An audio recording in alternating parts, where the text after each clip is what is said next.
The following is a presentation of the Matt Talk Podcast Network.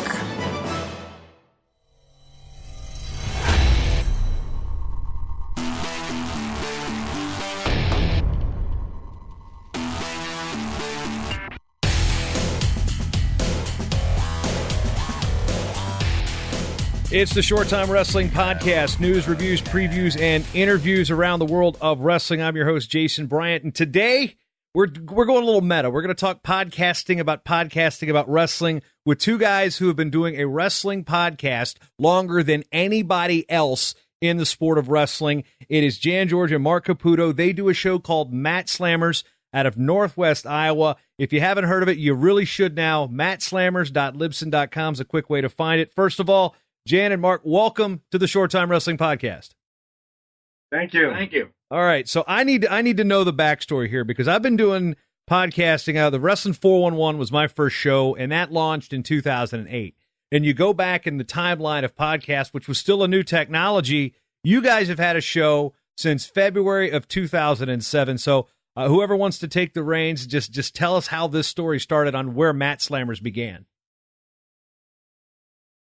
Well, I had just resigned my head wrestling coaching position at Sioux City West and was sitting there watching, the Today Show, and they were talking about two moms who did a podcast, about babies and stuff like that, just talking about something they were passionate about.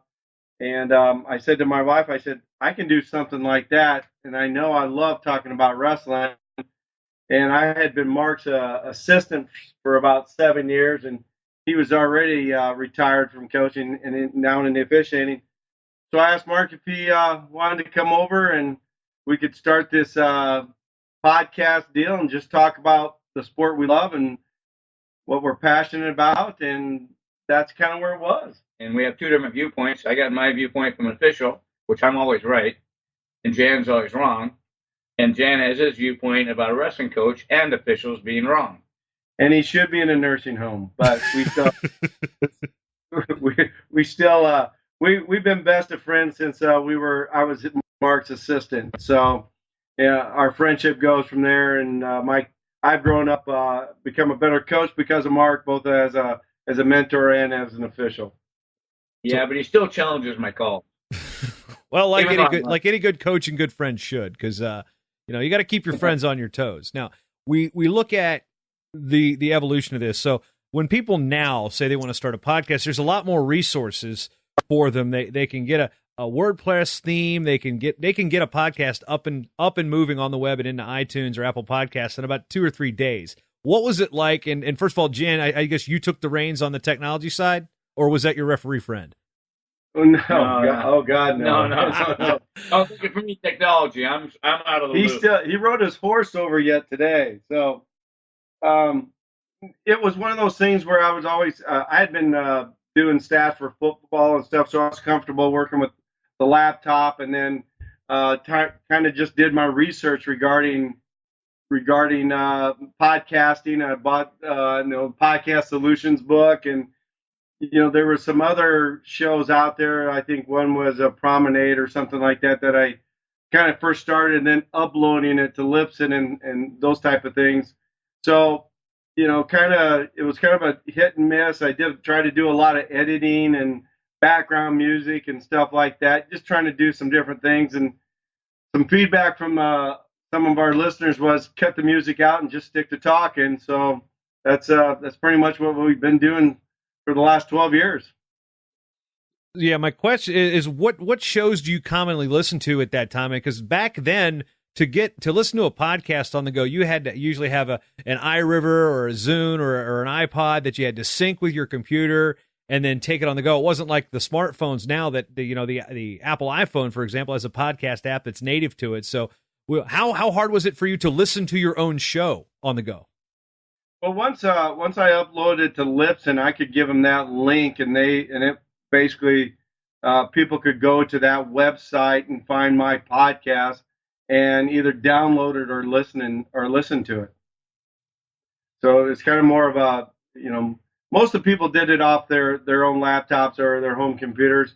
I'm not saying any teachers did, but I'm pretty sure teacher coaches did from the school and stuff like that, because I think I even had to ask our school to make sure they wouldn't block that, because I told them it was an important basically scouting tool, so that they would not block that type of podcast. So basically, it was from your laptop and from the Lipson website. So what shows were you listening to outside? Obviously, you were the first wrestling one. There were No Holds Barred, which is by Eddie Goldman. He has some wrestling content on his show, but he's mostly a combat sports podcast. That was the first one I had listened to. So what other shows were you listening to that, outside of, seeing the Today Show? I think you said that. Did you discover things that are in your interest? You said you were a history teacher. So you discover history podcast. I mean, how did you say, you know what, I can really do this, and this is a medium that I think the wrestling fans here, and if not just your friends locally, would enjoy? I tell you what, I loved the history stuff, and did as much research as I could. Just, I'm not a big remember the names or title stuff, but a lot of history stuff where you would have professors talk. Right now I get onto something that was based off the AP government stuff, and I listen to. I mean, it's pretty dry, but at the same time, that stuff kind of, gets it's in my genre there. History and stuff. Some sports stuff, whether it be baseball, football, or something like that. Just some sport, just talking about local sport, not local sports, but national sports. Trying to catch up on that stuff. Still speaking on the tech. So when you guys come, obviously you live close enough to one another. So when you guys sit there record, what software are you using? What did you start out with, and how has the process of the tech evolved over the past 12 years? Well, I think I bought I still have it here, an ALS. I don't know what you want to call it, keyboard type deal. Yeah. Where you can put your headphones and speakers into. It's USB into the laptop. We started with the Promenade and then uploaded it. I think Promenade was the program I used. Then Audacity is what I'm using now, which seemed, once we figured out how to do Audacity, that seemed a lot more friendly for us. And we can easily convert it to MP3, and we can upload it. And, iTunes, I think you helped me with the iTunes part on how to get it connected to that. So, as much as I have tech in me, I'm missing a lot of tech when it comes to that stuff. Yeah, I gotta give the listeners a little backstory here. So Jan added me on Facebook a couple years ago at this point, and it's one of these things. A lot of fans and coaches add me as a friend, and 9 times out of 10 I'm going to approve. Most of the time, 10 out of 10.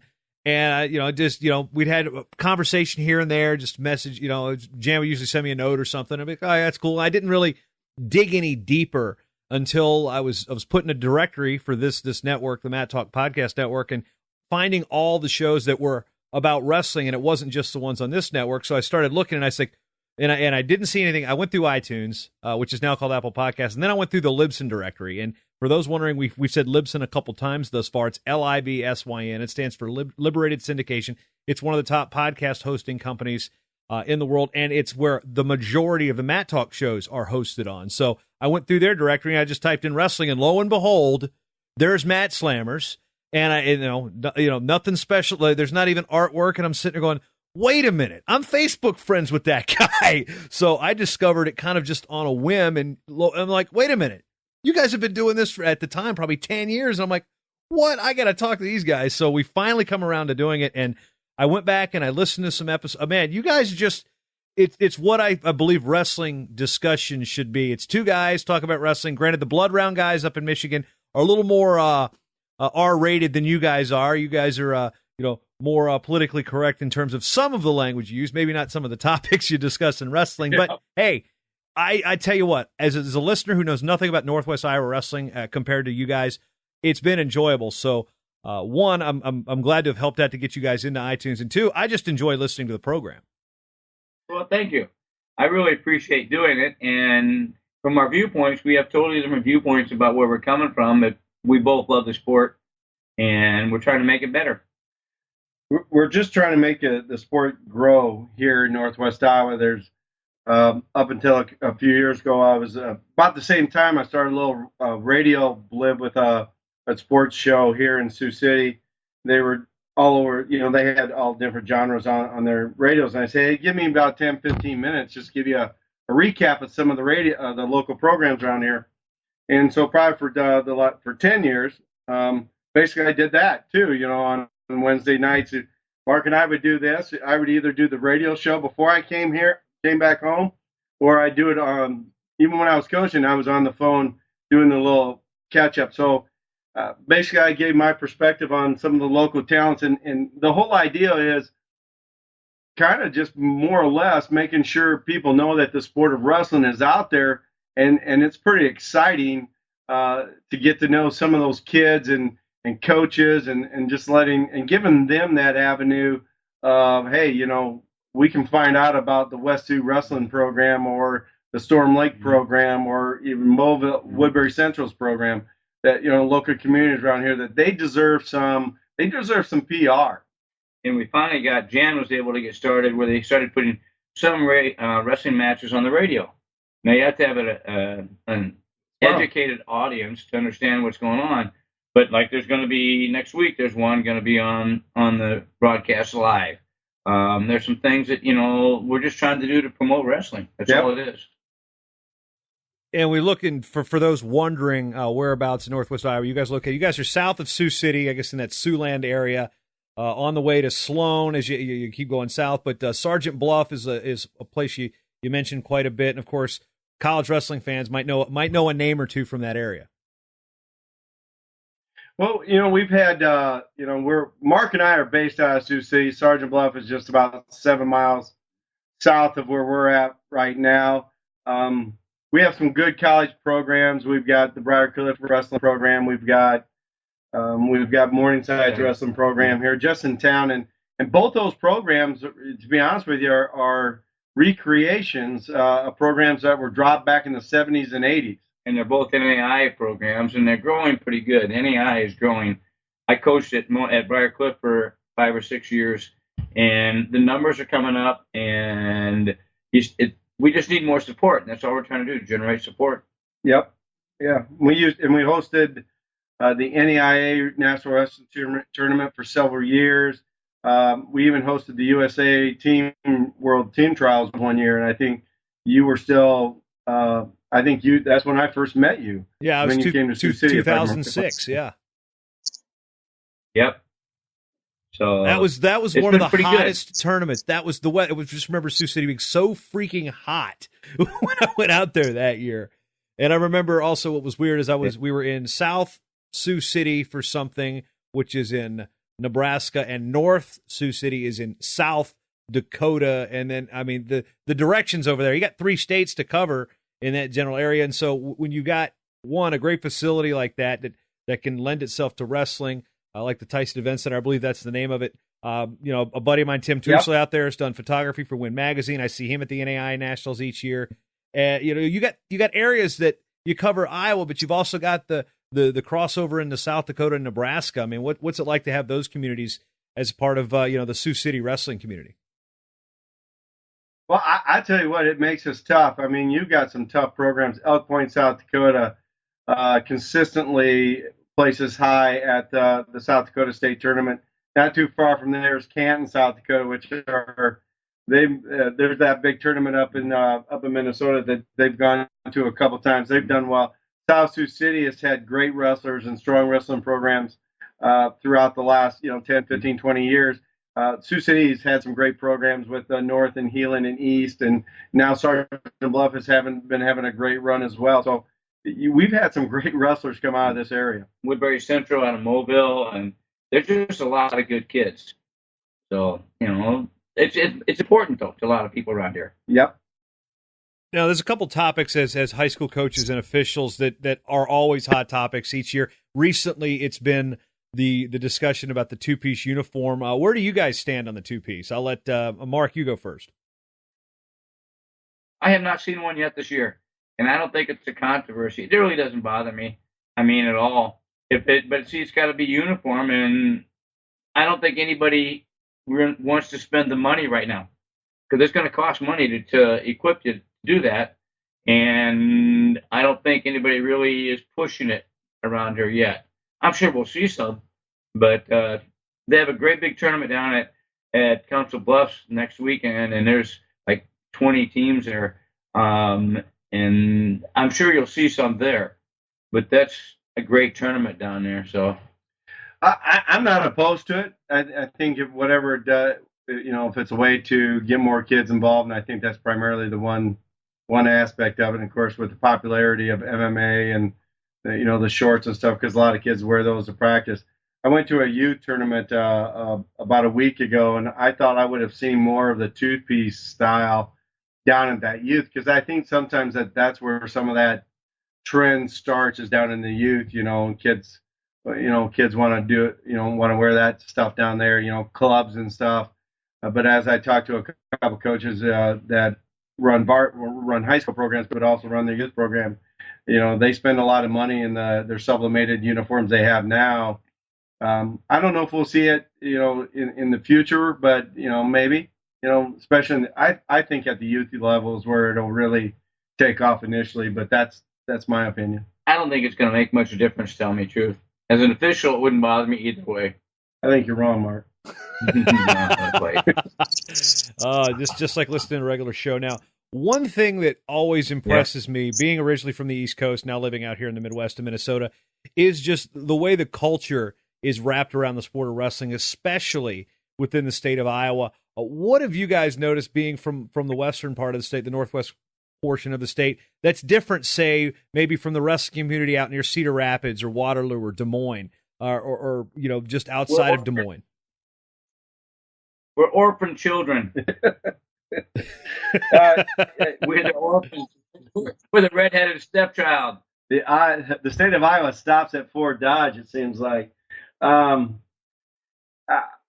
We've talked about this quite a bit on our show over the time, and the population density being what it is, sparse compared to over in eastern Iowa. We've talked about just records in general. A 20-15 record over there is completely different than a 20-15 record over here. We've had some good teams. I mean, we've had some good time periods. I mean, legendary programs such as Emmetsburg, Iowa, who, where Kerber came out of. We've had, multiple state tournament teams like Emmetsburg. And then you've got Lewis Central, which is down on Council Bluffs, that has had some awesome programs as well. We tend to, this side of the state tends to get forgotten, it seems like. But when you go over to eastern Iowa, you got the Cedar Rapids, Prairie, Kennedy. You've got the Cedar Falls. You've got Iowa City West, Iowa City High. Those are the big schools. But then you go down to Lisbon, Iowa. Don Bosco. The 1A schools in eastern Iowa are just as tough as some of the 3A schools. Oh, I would say they are as tough. But then you got Southeast Polk that's got 115 kids out for wrestling. Yeah, that's amazing to me. That just baffles me. It's amazing. But they have 4 or 5 teams going different directions every Saturday. I mean, it's just, what you got going. But eastern Iowa's got more people. And we have a lot of consolidation out here of schools anymore. If you look at the number of wrestling programs in the state of Iowa, how it's declined in the last 2 decades because of the consolidation of programs. We have one school that's Odebolt, Author, Battle Creek, Ida Grove. I mean, it's like Charter Oak, something like that. The alphabet agencies. That's all you have. It's like the old Depression era. I have trouble saying that stuff, so I just call them one name. Yep, that's right. Yeah, I think up here in Minnesota, one of them is like ACGC for one. I think it's like Atwater, Cosgrove, and I don't know where it is, but I probably just out myself there, not knowing where ACGC is. But yeah, I feel the whole co-op thing. That's something in Virginia. We only had one school do it, and it was in football. Bland and Rocky Gap high schools, which were out in the mountains. That doesn't exist in some states. So I guess at least you get enough kids for at least one team. You can have at least a community be competitive, I guess. Yeah.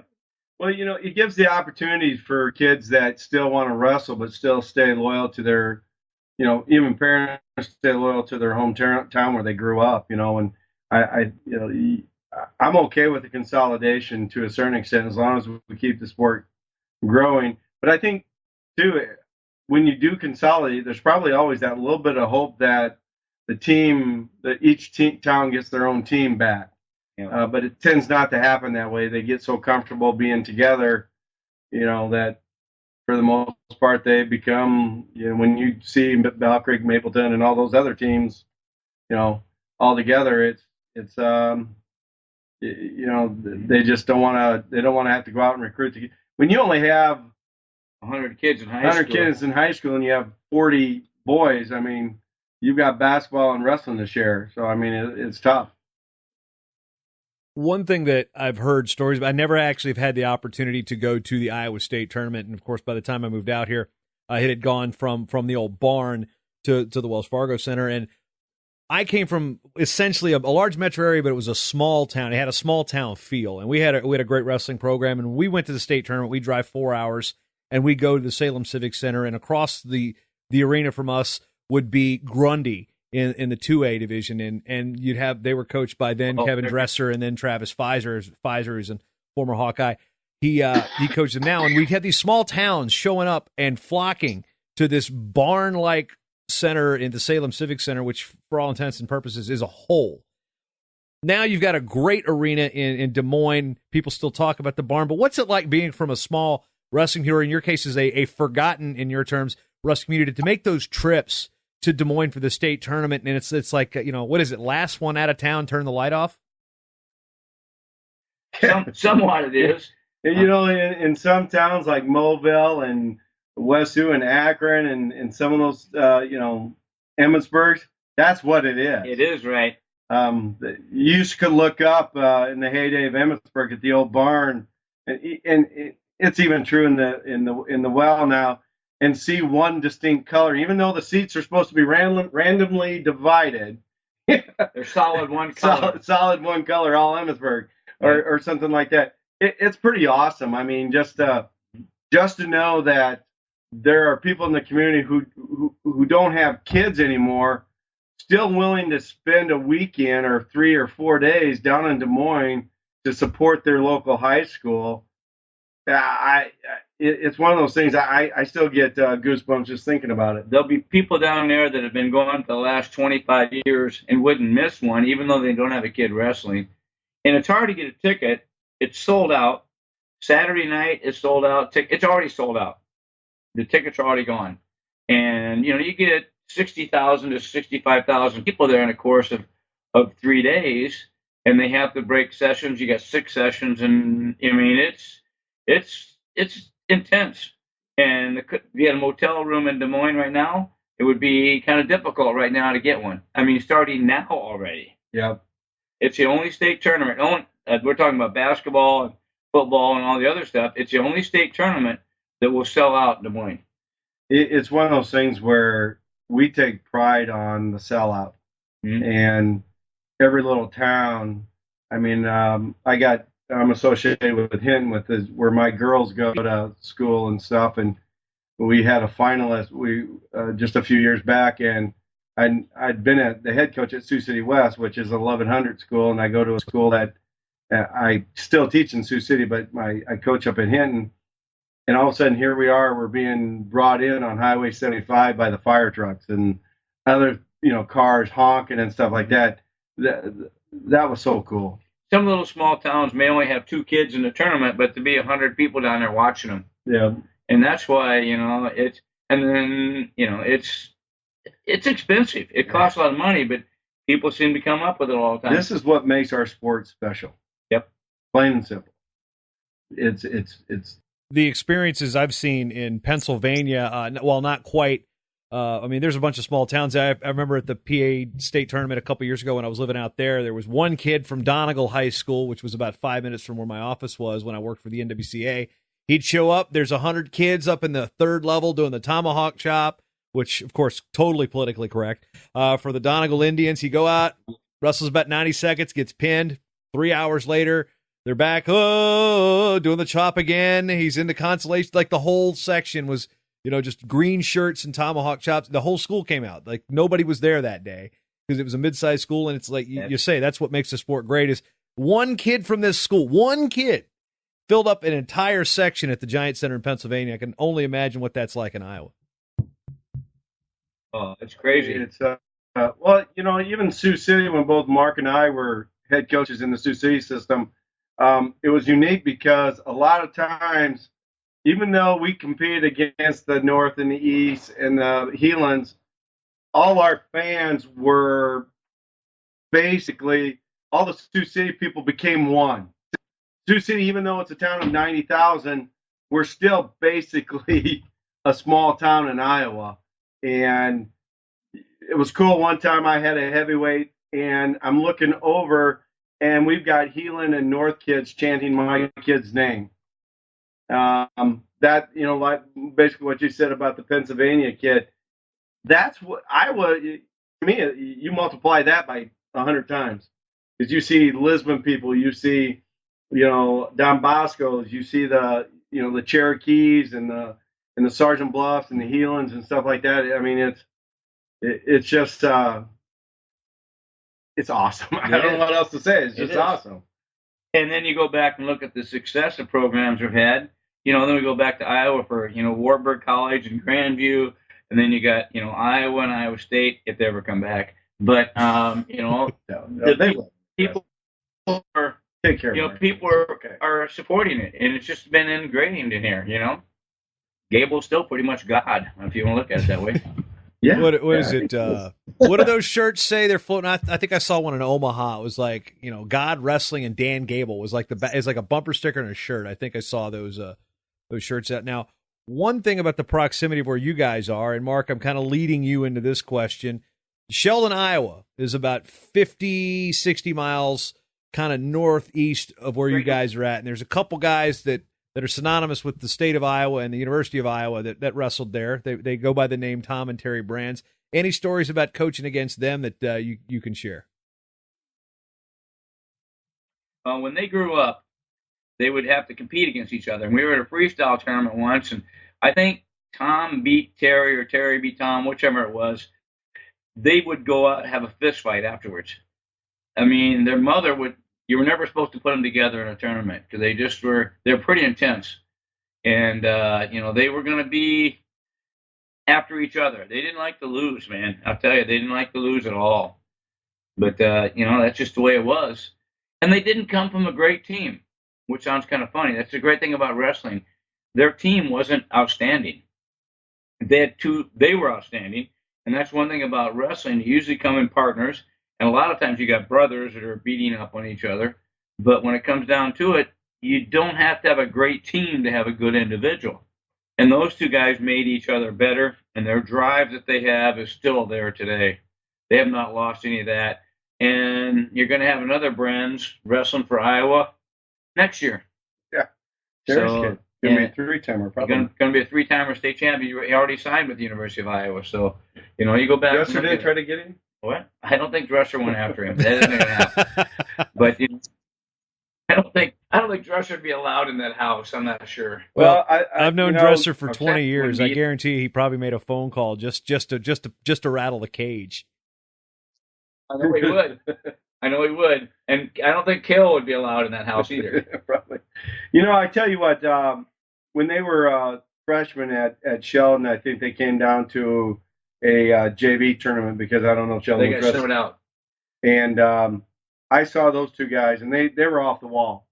And I'm talking, and I had heard about these two, this group of twins, and how good they were. And I watched them, and I'm like, how are they ever going to get where they're supposed to go? Because they were just one ball of energy. I mean, it was just like uncontrollable. And I'm thinking to myself, this sport's disciplined. Well, it's one of those things where how many years later now you see them both as a head coach and assistant coach and stuff. So just knowing who they were and watching them grow up was pretty amazing. And they've got a great life story. And I think they're best of friends, and I think they're probably best of enemies too. They're competitors. I mean, I grew up in a family of 4 girls and 4 boys, and I'm the youngest of my family, and my brother just older than I am. We fought like cat and dogs, and so maybe not to the intensity of which Tom and Terry did, but probably just the standpoint that they were a whole different level of intensity. That's what it is. It's their intensity. I mean, they had the physical tools, but they had that drive and the intensity that nothing was going to stop them. Right. I had the privilege of interviewing Tom one time for Mat Slammers, and just those steely eyes of his, very Gable-like. It was somewhat intimidating, but I was older than he was. You know, but it was one of those things like, you know, I could, if I was stepping across the mat with Tom or Terry, I mean, it would be somewhat intimidating because they had that look like, you ain't stopping me. And they had that when they were kids. So moving on, talking about wrestlers of old, and I'm just curious on, again, starting with Mark here, outside of the brands, brother, who were some of the better kids that you had the opportunity to coach in some of the best matches you recall from kids from that area that kind of lend to the quality and I guess the conversations that you and Jan have every week about how much pride you have in the Sioux City area and Northwest Iowa as a wrestling community? Well, there's one guy that I'm going to go back to Central Iowa a little bit. One guy that we're talking about the brands. Here we go again. Jason Kelber wrestled for Nebraska. You ready for this? Jason Kelber was a state champion Bronco rider. Bull. He likes to ride bulls. And then Kelber turns around and he beats one brand for a state title and beats the other one, you know, for a national title. And, you know, he should have been a 4-time state champion. A kid around here that I really enjoyed watching was Keith Linden. He was from Healing. Yep. He was a state champion. He went on to wrestle for Purdue.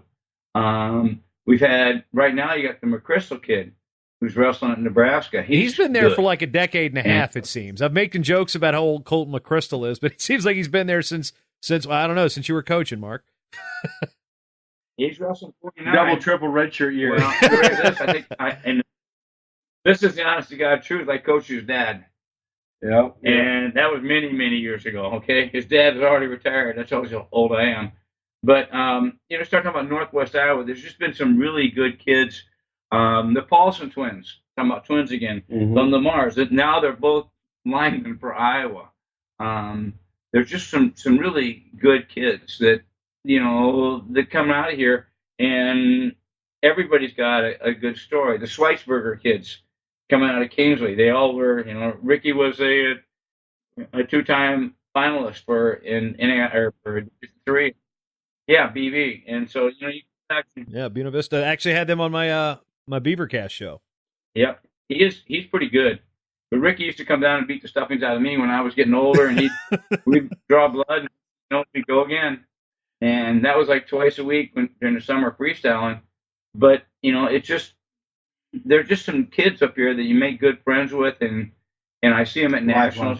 I see them at nationals every year. I make sure to go to D1s, and I'll go to D3s. I hope this year in Cleveland too. But, you know, we'll just see how it goes.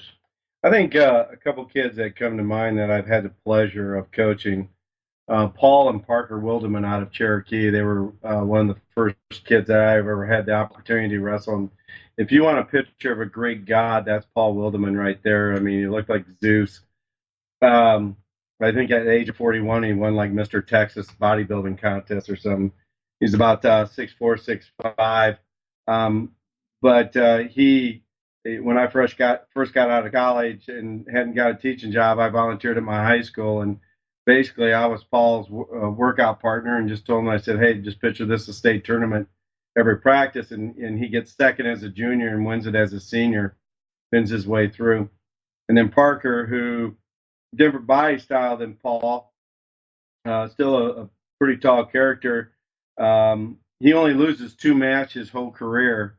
Once as a JV wrestler because he couldn't beat Paul out as a for the varsity spot, and he lost that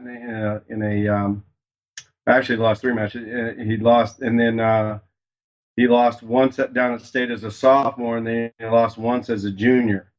So going your whole high school career with only 3 losses, that's pretty cool.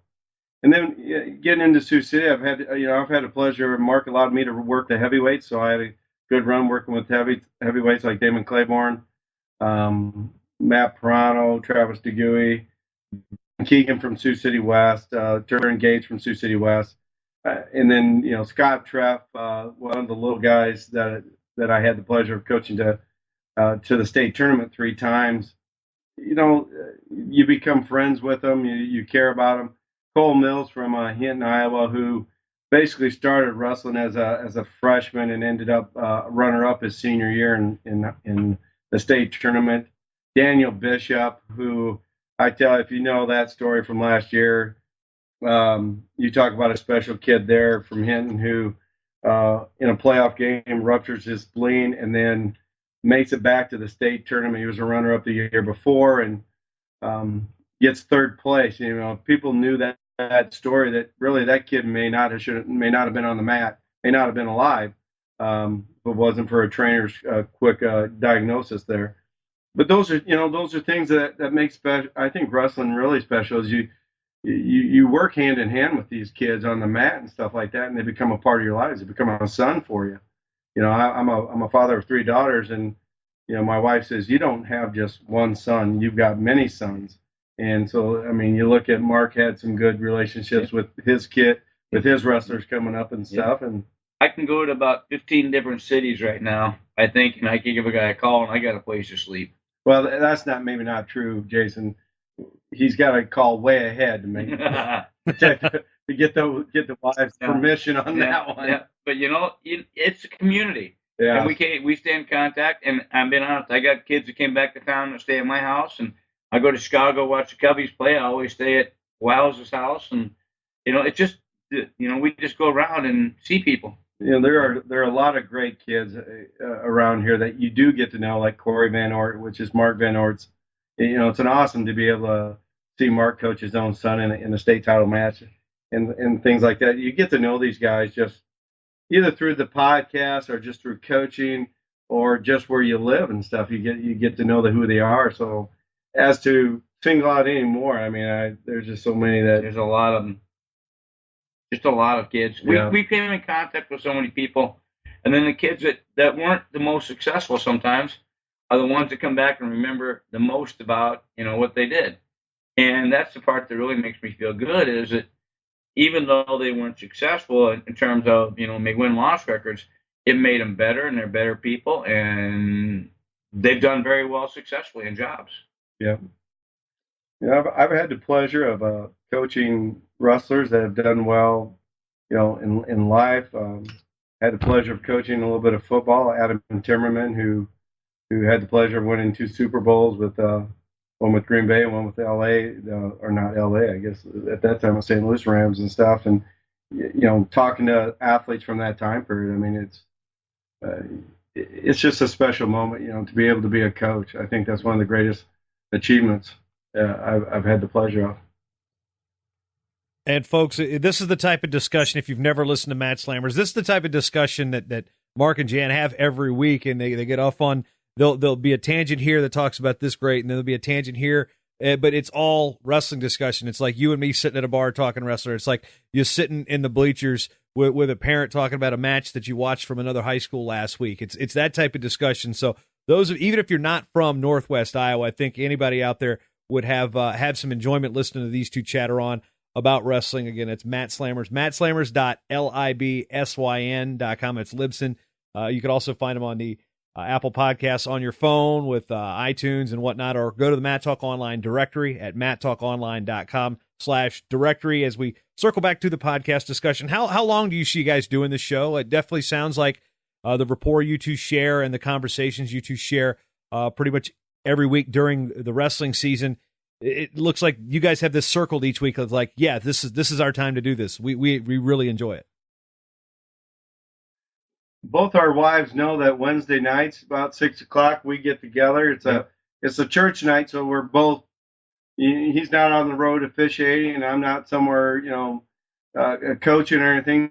So we get together on Wednesdays, and I try to get it up that night unless we have some technical troubles or something like that. And I mean, it's one of those things where our conversation, we try to just talk a little bit about some of the results around here. Big matches coming up. Like we got a big match coming up this Saturday between possibly between 2 undefeated wrestlers, each going for their 4-state title.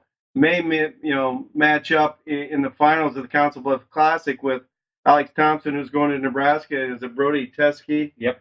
Going from Fort Dodge, going over to Penn State with Kale. So, I mean, there's an opportunity to see a classic match that you may see in a high school, and you might see it in college in a couple years. So we'll talk about that. I mean, and then if I see something Mark does wrong or right, Never right. He never says right. We talk about situations that officials have and situations that we question or he questions. We talk about the health of kids, and we talk about how to fill that emotional tank on some of those kids. But see, now the best part about it, you don't hear. It's not going to go on the air because we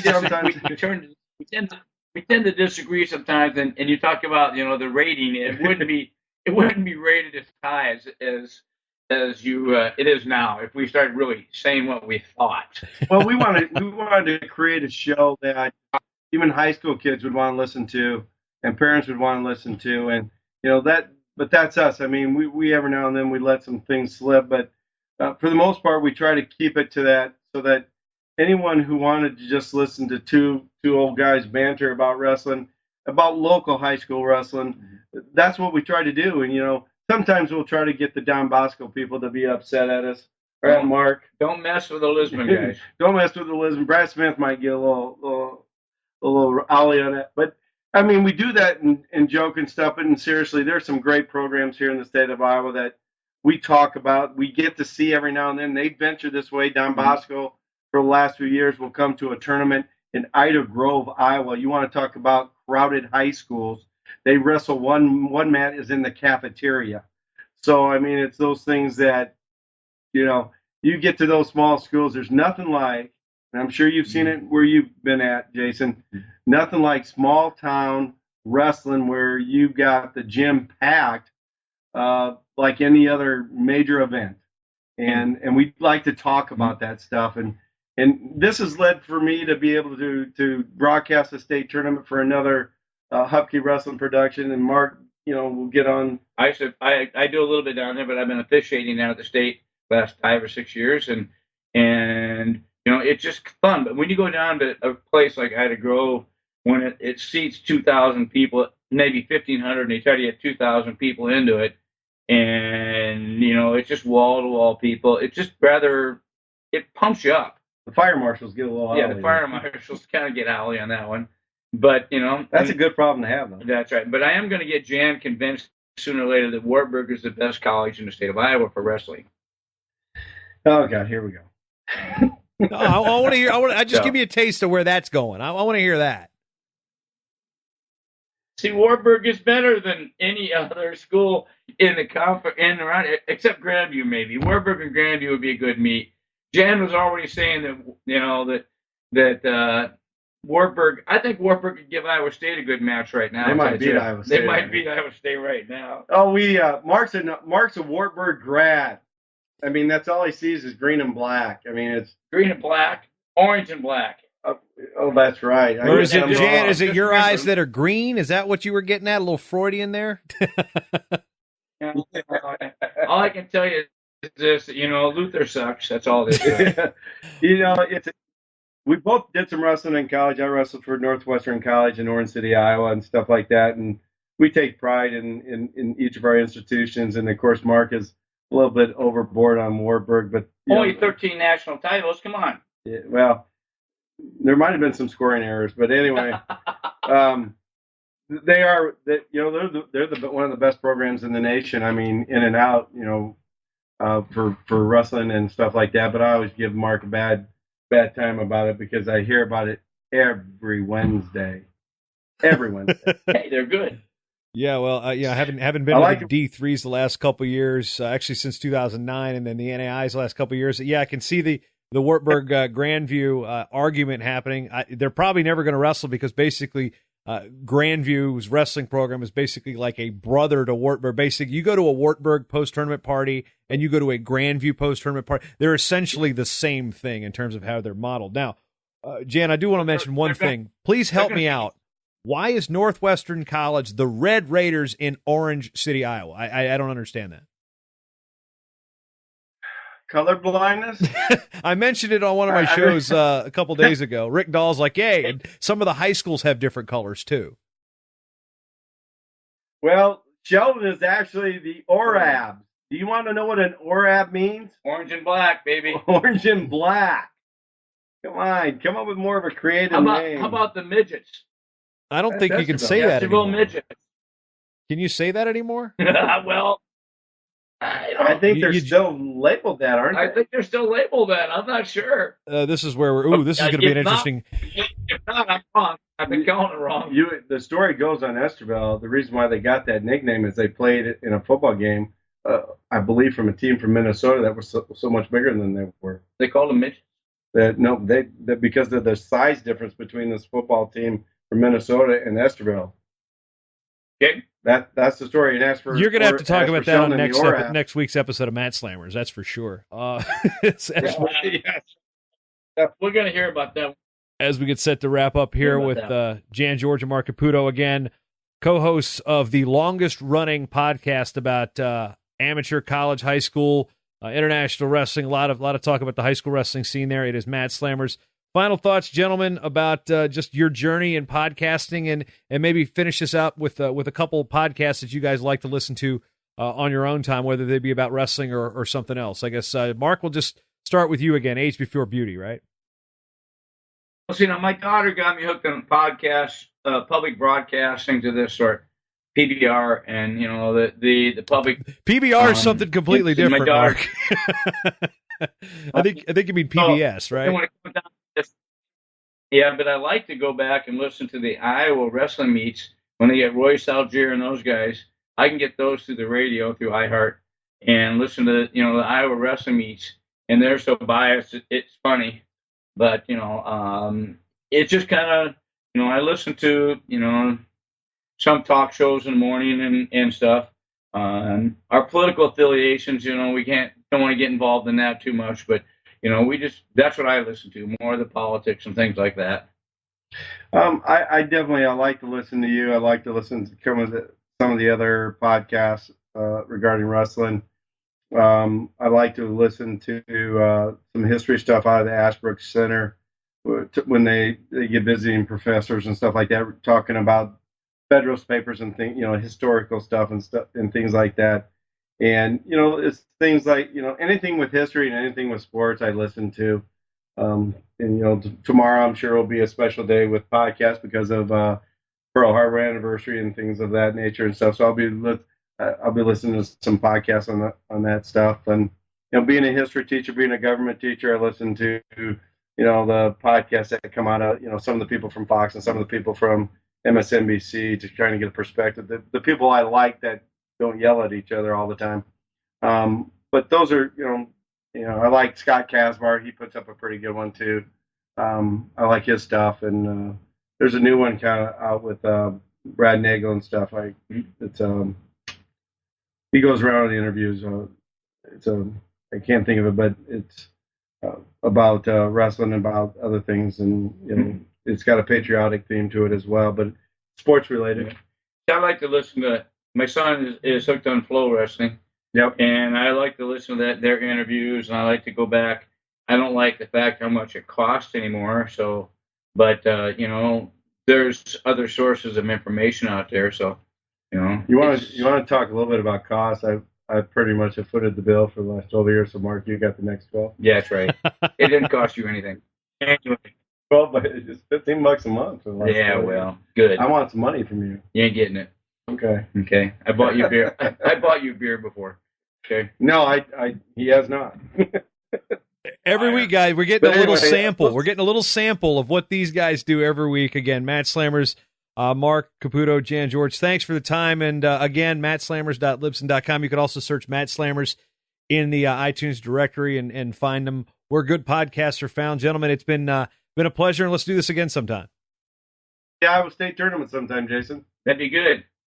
It's on my to-do list. Or list. what you really need to do is go to work up to when Wartburg wrestles Augsburg. Well, I announced that duel last year. That's how was it? Well, last year was interesting. I mean, I've been to it a couple of years. Last year, Augsburg hired me to come in to do the PA. I was wondering if Keller was going to hire me to come down to Waverly and do it this year. What that remains to be seen. But I tell you what, that's one of the best rivalries in all of sports. So it's always a pleasure to I've been down to Wartburg. I've been up to. I live 12 minutes from Augsburg, so more opportunities for me to see them here though. Hey, Well, you got Apple Valley coming down to wrestle Waverly Shell Rock, before I get the high school meet before the college meet, which is kind of cool. Yeah, it's all. I mean, I think Albert Lee wrestled. Let's see, was it last year? Scott West wrestled Waverly Shell Rock before that duel. So yeah, it's always good when they tie in Waverly. Actually, I got a Waverly Shell Rock shirt in the mail the other day from from Coach Whelan down there. So good to go. Yep. So yeah, and I know those coaching staff down there, and they're good. They've got some good kids. I do have one Eric Keller story, and it'll be really quick. He won the state title in 2 seconds. In a restart match, I believe it was his senior year, he's wrestling a guy by Nick Dorman. On a restart, Keller basically does a John Smith low signal, and Keller sits on his butt. 2-point state title to Eric Keller. He won it by 1, didn't he? Yep. So yeah. But I've watched those guys all wrestle at Wartburg, and so you're right.